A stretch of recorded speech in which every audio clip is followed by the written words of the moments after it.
عدد اور یہ روایت تو کہاں ہے، لیکن فی نفس ہی بسم اللہ الرحمن الرحیم کے باعث برکت ہونے میں کسی کو بھی اختلاف نہیں۔ مثلا یہ 19ویں پارے میں سورہ نمل کی آیت بھی ہے کہ حضرت سلیمان علیہ السلام نے ملکہ سبا کو جب خط لکھا تو اس میں پہلے لکھا بسم اللہ الرحمن الرحیم اور ایمان کی دعوت دی۔ تو ملکہ سبا جس کا نام بلقیس تھا، اس نے جب خط کو پڑھا تو بسم اللہ شریف کی فصاحت و بلاغت کو دیکھ کر وہ کہنے لگی یہ تو انسان کا کلام ہی معلوم نہیں ہوتا، اور وہ ایمان لانے کے لیے وہ گویا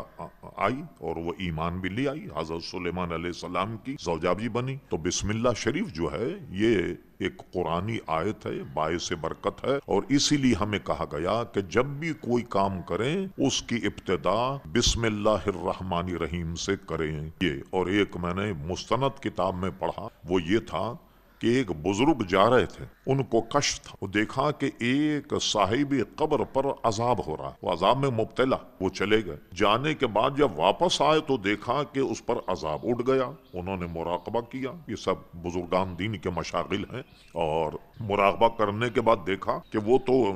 دیکھ تو لیا تھا کہ یہ راحت میں ہے، مراقبہ کر کے اللہ تعالیٰ کی بارگاہ میں رجوع کیا تو وہاں سے ان کو یہ اطلاع ملی کہ تم جب یہاں جا رہے تھے یہ تو گناہگار سیاکار تھا، اس پہ عذاب ہو رہا، کہ آج اس کا بچہ اتنے سنے بلوغ کو پہنچ گیا، اتنی عمر کو پہنچ گیا، اور مدرسے میں پہنچا اور استاد نے پڑھایا بیٹا پڑھو بسم اللہ الرحمن الرحیم، تو ہماری رحمت جوش میں آ گئی کہ جس کا بیٹا ہمیں رحیم اور کریم کہہ کے پکارے اور اس کا باپ عذاب میں مبتلا، اس لیے ہم نے اس پر رحم کر دیا۔ تو بذات خود بسم اللہ شریف جو ہے یہ باعث برکت ہے، لکھ کر کے کہیں ٹانگا جائے یا رکھا جائے یا خط میں لکھا جائے، کہیں